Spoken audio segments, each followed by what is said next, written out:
네, 오늘 지난번에 약속드린 대로 사울 왕이 죽은 후에 다윗의 그 정치적 행보 이런 부분을 같이 좀 세밀히 살펴보려고 합니다.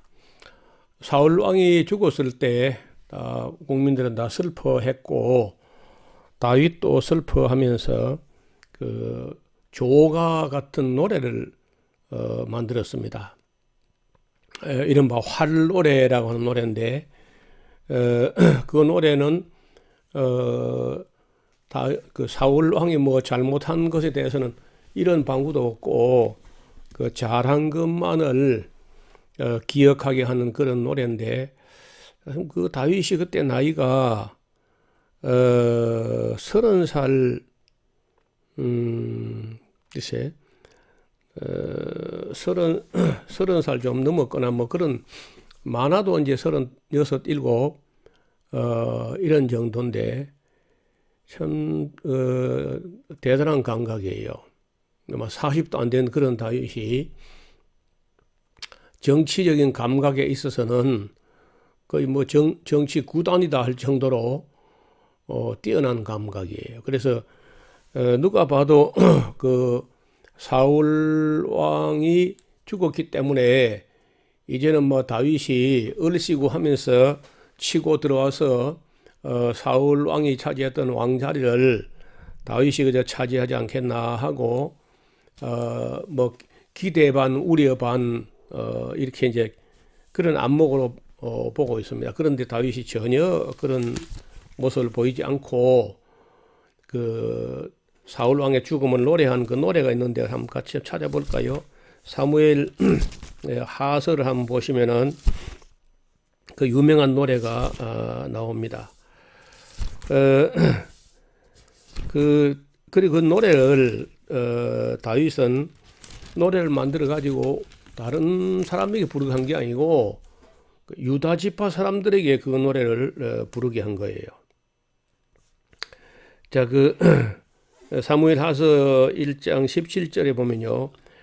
다시 이 슬픈 노래로 사울과 그 아들 요나단을 조상하고 명하여 그것을 유다 족속에게 가르치라 하였으니 곧 활노래라. 야살의 책에 기록되었으되 이스라엘아 너의 영광이 산 위에서 죽임을 당하였도다. 오호라 두 용사가 엎드러졌도다. 이 일을 가드에 고하지 말며 아스글론 거리에도 전파하지 말지어다. 블레셋 사람들의 딸들이 즐거워할까? 할례받지 못한 자들의 딸들이 개가를 부를까 염려로다. 길보아 산들아 너희 위에 우로가 내리지 아니하며 재물 낼 밭도 없을지어다. 거기서 두 용사의 방패가 버린 바 됨이라. 곧 사울의 방패가 기름 부음을 받지 않은 같이 됨이로다. 죽은 자의 피에서 용사의 기름에서 요나단의 활이 물러가지 아니하였으며 사울의 칼이 헛되이 돌아오지 아니하였도다. 사울과 요나단이 생전에 사랑스럽고 아름다운 자라니 죽을 때에도 서로 떠나지 아니하였도다. 저희는 독수리보다 빠르고 사자보다 강하였도다. 이스라엘 딸들아 사울을 슬퍼하여 울지어다. 저가 붉은 옷으로 너희에게 화려하게 입혔고 금놀이개로 너희 옷에 채웠도다. 오라 두 용사가 전쟁 중에 엎드러졌도다.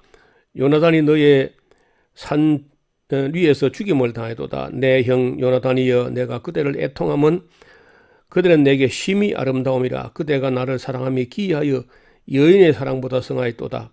오라 두 용사가 엎드러졌으며 싸우는 병기가 망하였도다 하였더라. 참 어떻게 다윗이 이런 아름다운 그 노래를 지었는지 일평생에 사울 왕이 이 다윗을 잡으려고 그렇게 집요하게 사람들을 보내가지고 어떻게든 잡아서 죽이려고 그렇게 원수같이 그렇게 했던 사울 왕의 죽음에 대해서 다윗이 그런 생각이나 그런 언사는 단 한마디도 없고 오직 그 고인의 아름다운 면들만 들어서 이렇게 노래를 부르고 이것을 그 유다 지파 지금 현재 베냐민 지파하고 유다 지파는요 정치적으로 대치 관계에 있는 그런 입장이거든요.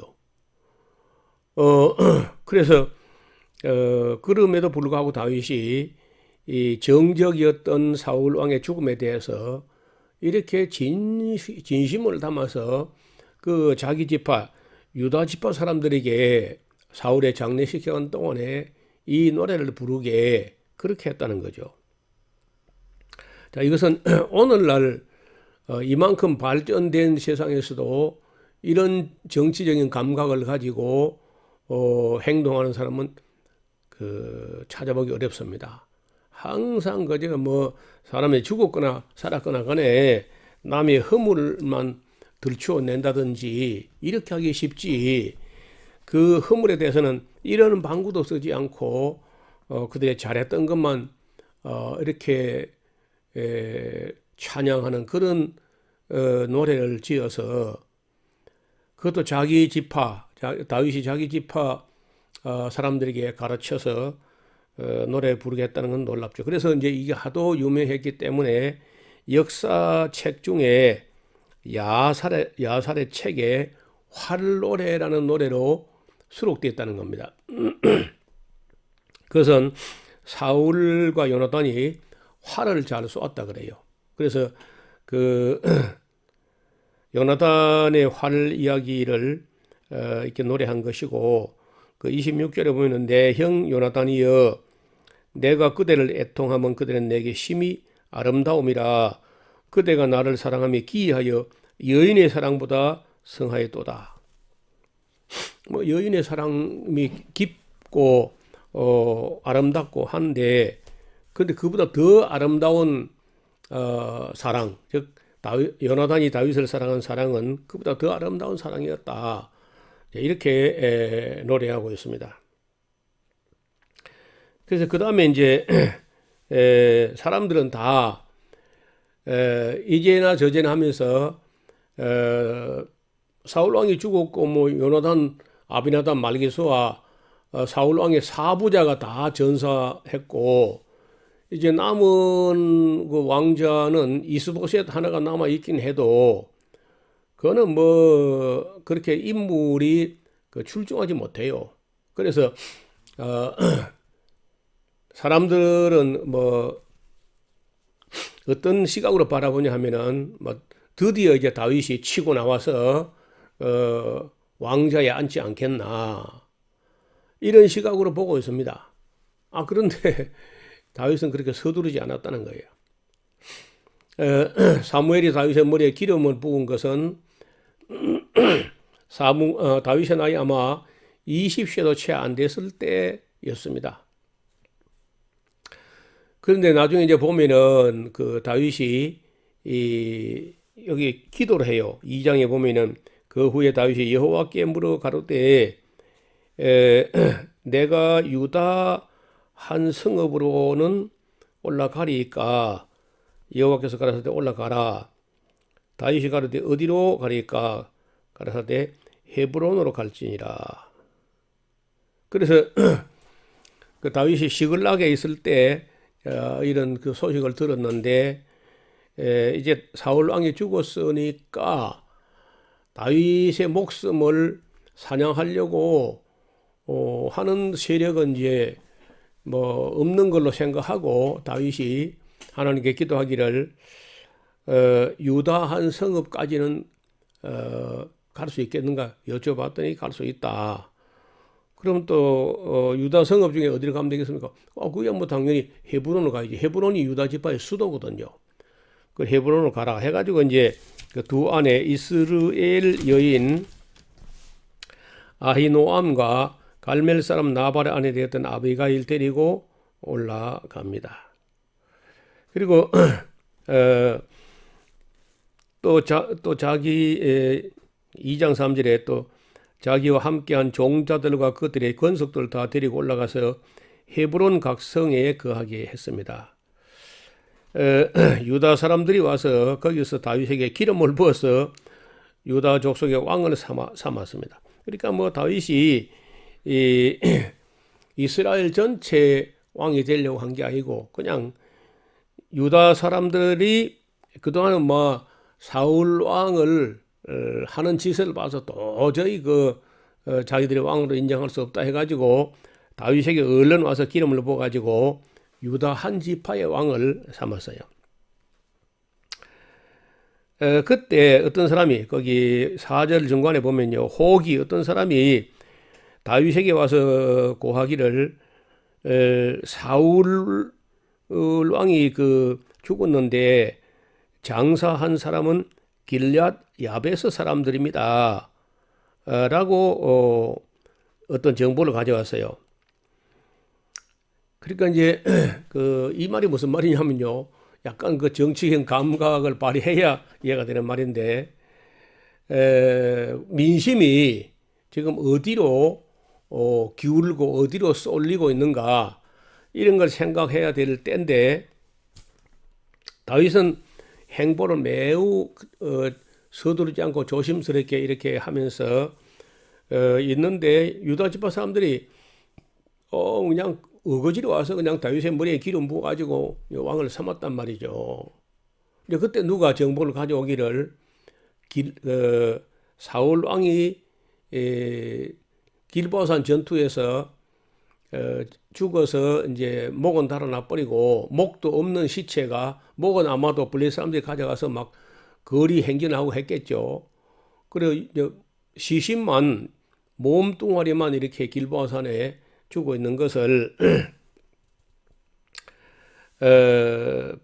블레셋 사람들이 이 몸뚱아리 또 끌어다가 블레셋 성읍 중에서도 베산이라는 성이 있어요. 그 베산은 또 우리처럼 국경이라는 게 이래 산발 서점 이리 있는 게 아니고 군데 도시가 군데가 블레셋 사람들이 살고 있고 그래요. 그래서 베산이 그 당시에 블레셋 사람들이 성이었던 것 같은데, 베산 성벽에 이렇게 목도 없는 시신을, 그러니까 뭐 사울 왕의 시신이나 요나단의 시신이나 아비나답 말기수아 이런 사람의 시신을 성벽에 걸어둔 거예요. 자, 그런데 그 소식을 들은 사람들이 누구냐 하면요, 길르앗 사람들이 들었다는 거야. 무슨 얘기냐?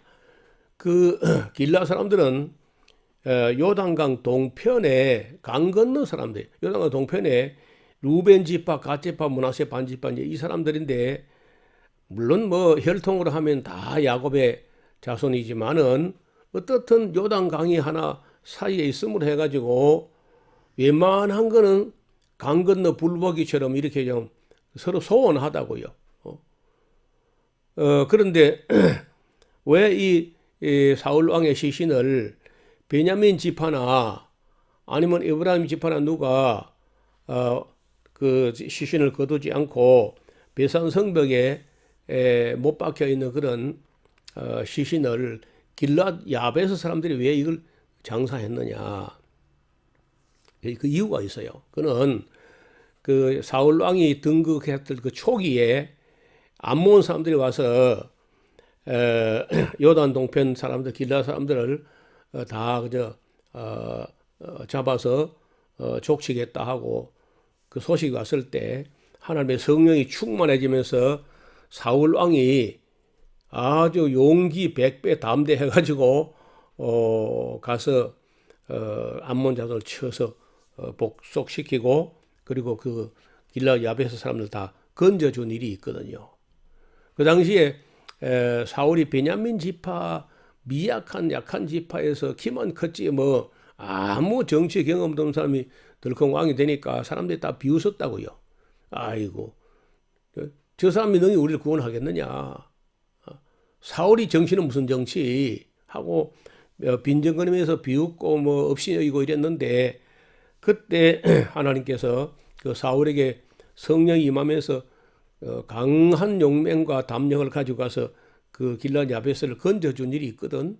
그 은혜를 갚는다고 해서 요단강 동편 사람들이 사울 왕과 왕의 부자들 베산 성벽에 못 박혀 있는 시신을 내려다가 밤새도록 용사들 달려가 가지고 그걸 떠매고 와서, 거리가 만만찮은 거리입니다.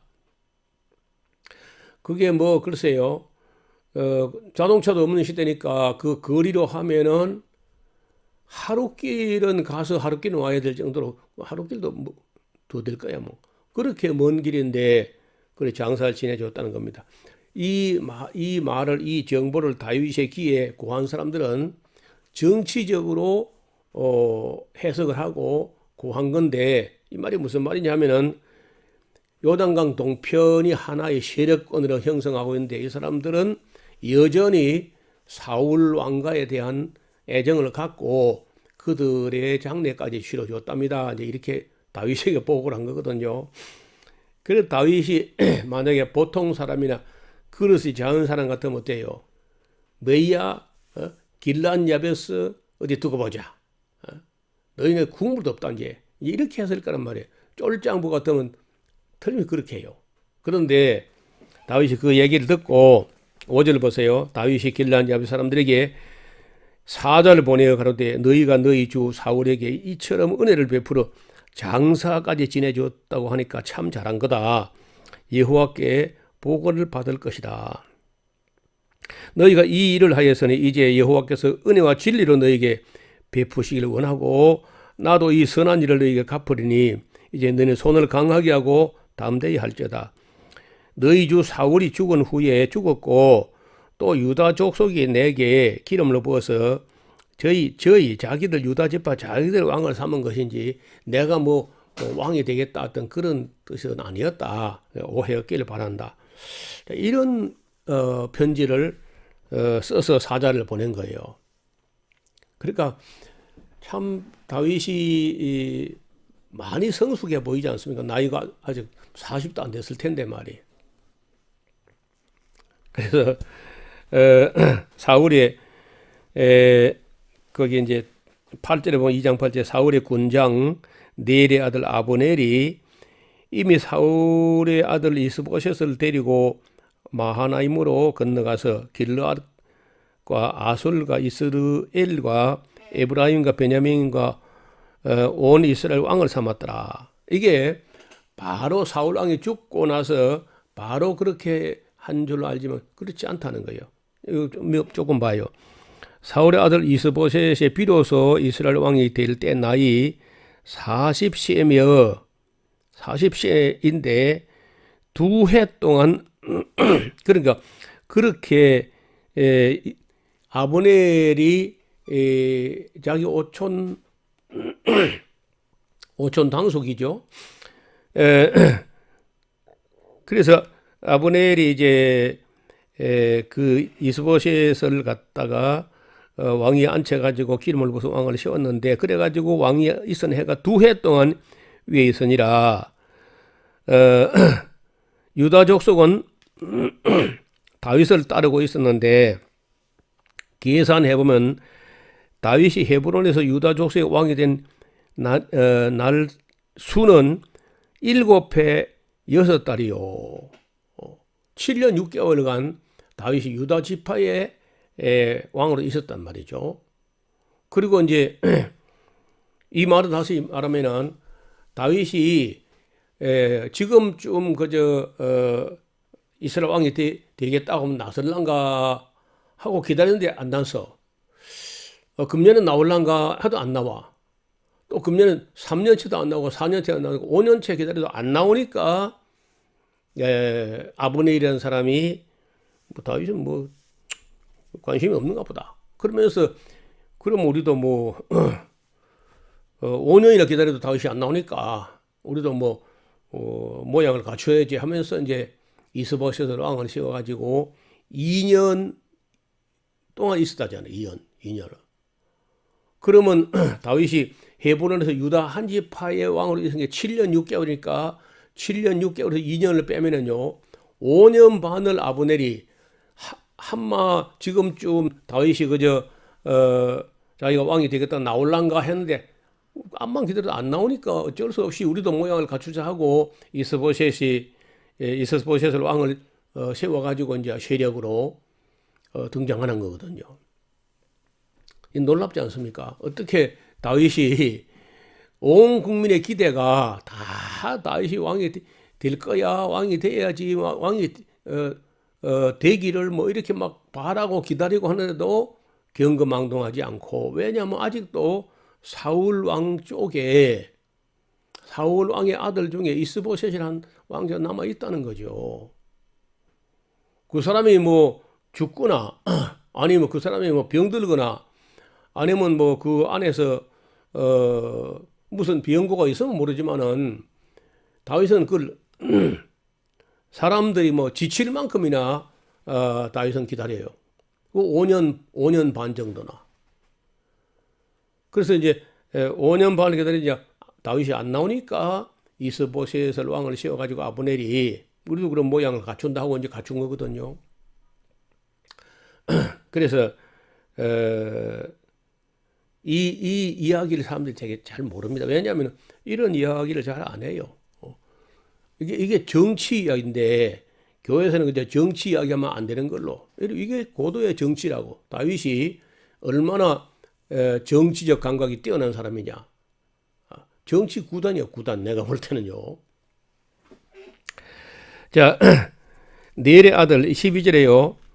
넬의 아들 아브넬과 사울의 아들 이스보셋의 신복들은 마하나임에서 나와서 기브온에 이르게 되고 스루야의 아들들은 요압과 다윗의 신복들도 나와서 역시 기브온 못가에서 저희를 만났는데 이는 못 이 편이요 저는 못 저 편이라.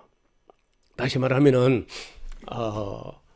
다윗에게 속한 그 군인들하고 이스보셋 군인하고 기브온 못가에서 이제 맞닥뜨린 겁니다. 두 집안 사이에 지금 5년 반 넘어 이렇게 긴장 관계가 계속 유지되는데 어느 한쪽으로 한 하늘에 태양이 두 개 떠 있을 수 없고 어느 한쪽이 이제 항복하든지 뭐 어떻게 결론이 나야 되는데 결론이 안 나고 지금 다윗이 너무 오래 참아서 5년 반이나 행보를 유보하면서 순리를 따르지 결코 뭐 누구처럼 막 권총 들대고 아니 탱크 밀고 들어가서 쿠데타 하듯이 이렇게 안 하거든요, 다윗이. 그러니까 위에서는 이제 그렇게 하는데 다윗은 그렇게 여유만만한데 밑에 사람은 초조하고 그 긴장이 뭐 여간 아니죠. 그래서 너무 오래 서로 긴장 관계에 있으니까 아브넬이 14절에 아브넬이 요압에게 이르되 청컨대 소년들로 일어나서 우리 앞에서 장난하게 하자. 이게 장난이 아닙니다. 전쟁하게 하자는 거예요.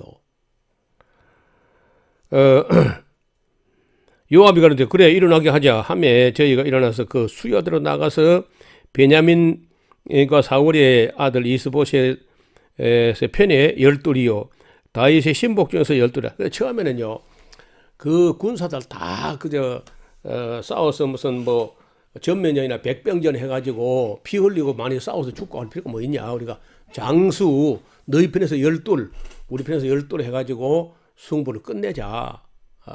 그걸로 해서 그저 어느 편이 정권을 잡을 것인지 확정을 끝내자. 이제 보니까 다윗 기다리다가 우리가 늙어 죽겠단 말이야.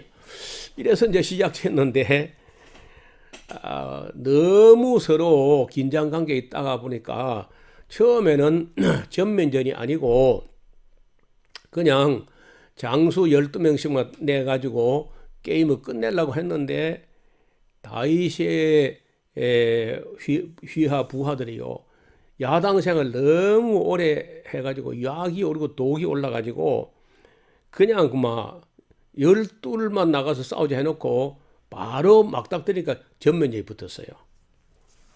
그리고 큰 싸움이 났습니다.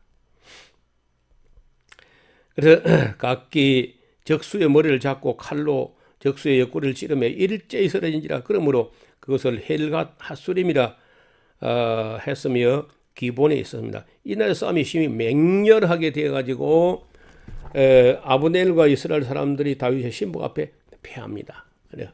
아브넬은 점점 이우는 달이고 다윗의 군사는 떠오르는 샛별처럼 뭐 게임이 안 돼요. 그곳에 스루야의 세 아들, 스루야는 이제 다윗의 그 손이 누나죠. 누나의 아들 요압과 아비세 아바사일이 있는데 아사일의 발은 들로로같이 빠르더라. 그러니까 그 요압의 동생 중에 아사헬이라는 사람이 있는데 아사하고 하는 말은 만들다 하는 말이고 엘은 하나님이 만들었다. 그 아사엘의 발이 얼마나 빠른지 들로로처럼 빠른 거야. 그래서 그날 전쟁이 막 처음에 그렇게까지 확전될 줄은 모르고 뭐 장수 12시만 싸우자 이렇게 했는데 막상 뭐 맞닥뜨리니까 전면에 들어붙어요. 근데 아브넬이 이제 패해가지고 나이가 그때 아브넬이 뭐 70 넘어 됐을 거죠. 그래서 이제 허겁지겁 도망을 가는데 그 뒤에 보니까 이거 골치 아픈 아이가 따라오네 또. 저쪽에 다윗 쪽에 군사령관 요압의 친동생 되는 아사엘이 자기 발바닥만 믿고 죽으러 따라오는 거야. 그래서 앞서 도망가는 아브넬 늙은 사람이 아사엘아 네냐 내놓으라. 야 너 너무 따라온다. 그런데 아사엘은 또 이때 아브넬 같은 그런 큰 대의 월척을 한 마리 낚아야 나중에 또 그 뭐 농공 행상할 때 그 공신록에 올라가고 뭐 이런 거 있잖아요. 그러니까 집요하게 아브넬 잡으려고 따라갑니다. 그래서 아브넬이 그만 따라오고 집에 가 그냥 쫄병 하나 잡아가지고 막 군복 하나 벗겨가지고 체면 유지하고 집에 가라. 왜 자꾸 따라오냐? 계속 따라와요. 야 아사헬 내가 너를 잡아서 하루아침에 끝낼 수 있어. 그렇지만 우리는 어차피 너 형하고 협상을 해야 돼. 그러니까 따라오지 마. 너를 죽이고 나면 내가 너 형 나타를 어떻게 보냐. 제발 따라오지 마라. 지금 1대1로 마주 싸우면은요. 예를 들어서 뭐 아사헬은 발만 빨랐지 그건 하룻강아지야. 그래서 이 아브넬은 백전노장인데 산전수전 다 겪었는데 근데 뭐 점점 거리가 가까워지는 거예요. 그리고 뭐 뒤에서 어느 정도 사정거리 되면 뒤에서 뭐 던지더니 뭐 하잖아요.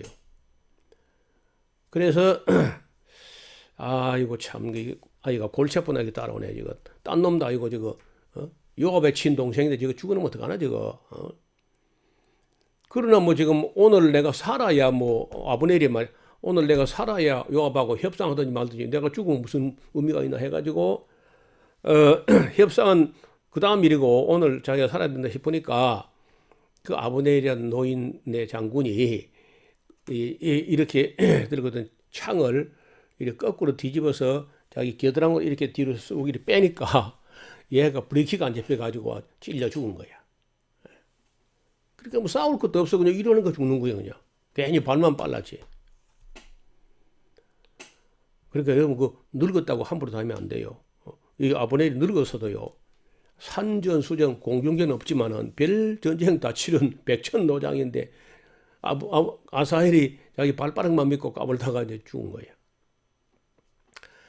그랬더니 뭐 그 요압이 그 소식을 들었어. 메이야 아브넬이 내 동생을 죽였어. 그럼 이제 어려우시는 거죠. 그래서 요압이 다시 군대를 전열을 재정비해가지고 아브넬 추격해 갑니다. 그런 사연도 모르고 어떻든 뭐 아브넬 잡으려고 따라오는데 아브넬이 계속 쫓기다가 요압의 군대에 쫓기다가 다시 정색을 하고 돌아섭니다. 너 언제까지나 그 형제의 쪽뛰기를 계속할 거냐? 마침내 참혹한 일이 한번 일어나야 되겠냐? 이렇게 하니까 아무리 요압이 젊어도요 아브넬의 실력을 알기 때문에 함부로 하지 못하고 군사들 정지시키고 거기서 돌아섭니다.